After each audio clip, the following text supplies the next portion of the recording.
Welcome to Play Your Cards, right? Today we are going to be talking about two Andorian captains. We have Thalik, I think it's pronounced Talik, but Thalik Sharan. Whenever you perform an evade or scan action, you may target a friendly ship within range of one of your ship. If you do so, place a token of the same type beside the target ship and an auxiliary power token beside your ship. So this is where you really start to see how the Andorians work. They are all about helping other ships. And sometimes helping themselves out at the same time. Now, I think Talik Sharan is a great example of a captain that comes with a pack that you want, like comes with a ship, being the Kumari, that you want to run on the ship that he came with. Because his ship lets you perform these actions even when you're in Ox Power. So you can just keep stacking these auxiliary power tokens and keep taking these actions and keep taking evade or scans and giving those to your friends. He's 6 skill, so I think he's the highest skilled Andorian captain. And I think he was the first named Andorian captain in the game. So that there is a cool, yeah. He comes with an elite talent slot for 4 points independent. Pretty good. Now, let me quickly, just because this video is only a minute and 30 seconds right now, let's go on to Taliv. Taliv, he comes with the Motley Fleet Independent Faction Pack. So his ship would be Taliv's battlecruiser. And his range is slightly longer. He's skill 5, comes with an elite talent, and has 1 point less, so he's 3 points instead of 4.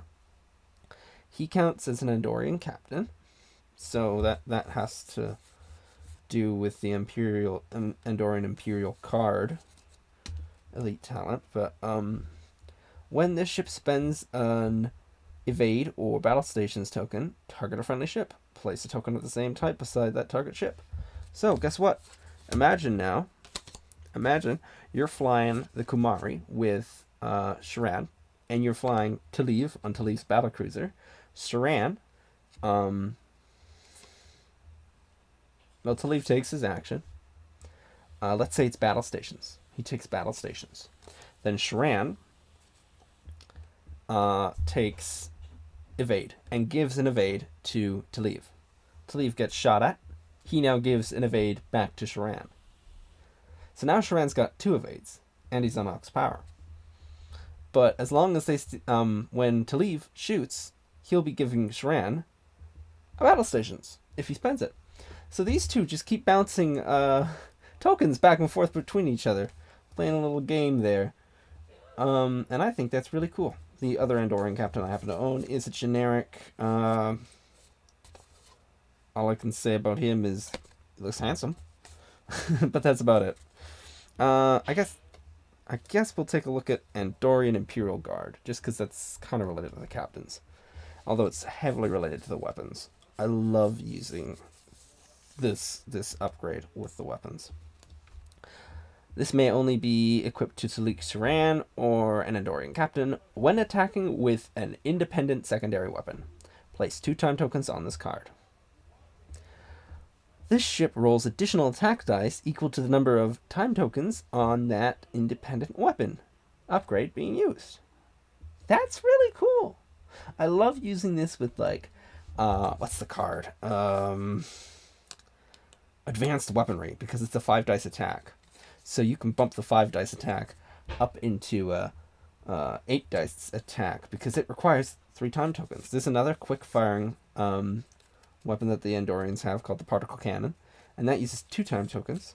You can use this card with it, and you can use them both at the same time because they're both 2 time token cards, just to bump that up to a 6 dice attack. Honestly, the Andorian faction, for being an Enterprise era faction, doesn't feel like an Enterprise era expansion. They're powerful. They're good. The only downside is they only have 2 cards, and if you're doing, two ships that you can buy, and if you're running them, there isn't really much mixing and matching you can do, because there's only there's one really obvious good build to run with them. That I almost always use the same build whenever I run them. And maybe I'll get into that in another episode.